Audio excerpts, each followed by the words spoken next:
Bonjour, c'est Émilie et j'ai décidé d'appeler ce nouvel édito « Mort aux Vanity Metrics ». Alors oui, j'avoue, le titre peut paraître un petit peu violent, mais très franchement, on n'a plus le temps.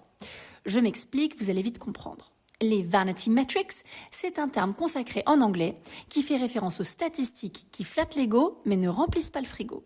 Et c'est une immense perte de temps et d'argent pour les artistes, déjà en burn-out de la CCC, CF, mon tout premier édito en mai dernier, et sous pression de toute l'industrie pour avoir des chiffres aussi mirobolants qu'irréalistes, CF, mon édito Stop la gonflette il y a 2 mois.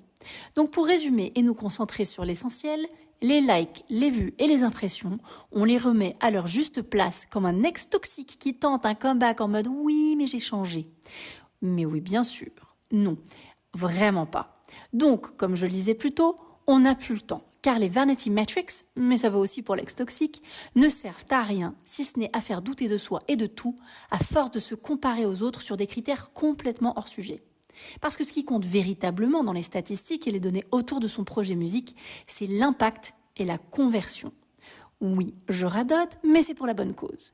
Et ce qui compte aussi vraiment, c'est tout ce qui permettra de comprendre comment les fans ont découvert l'artiste, quels sont les leviers d'influence et de recommandation pour son projet, et quelles sont les expériences et ou portes d'entrée principales des fans vers son univers, est-ce sa personnalité, sa musique en live ou en version enregistrée.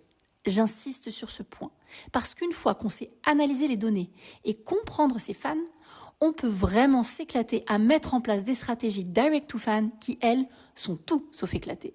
C'est-à-dire des stratégies qui ressemblent à l'artiste et lui permettent de construire une vraie communauté avec une relation durable à taille humaine. Donc par pitié, pas de déprime parce que machin a plein de likes sur ses posts, alors qu'en réalité, machin ne le crie pas sur les toits, mais machin a passé tout son budget en pub mal ciblée et joue devant des salles à moitié vides ou dont les 3/4 des gens ont été invités. Je pourrais en citer beaucoup d'autres, mais vous avez compris l'idée, les Vanity Metrics font perdre du temps et perdre de vue l'essentiel.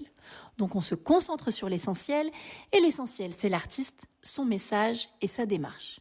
Et passer de bonnes fêtes de fin d'année aussi, histoire d'aborder la nouvelle année en toute décontraction malgré tout. Bonne fête à toutes et à tous! Merci d'avoir suivi cet épisode jusqu'au bout. N'hésitez pas à vous abonner à notre newsletter en scannant le QR code qui s'affiche à droite de l'écran ou en cliquant sur le lien dans la description. À très bientôt pour le prochain épisode.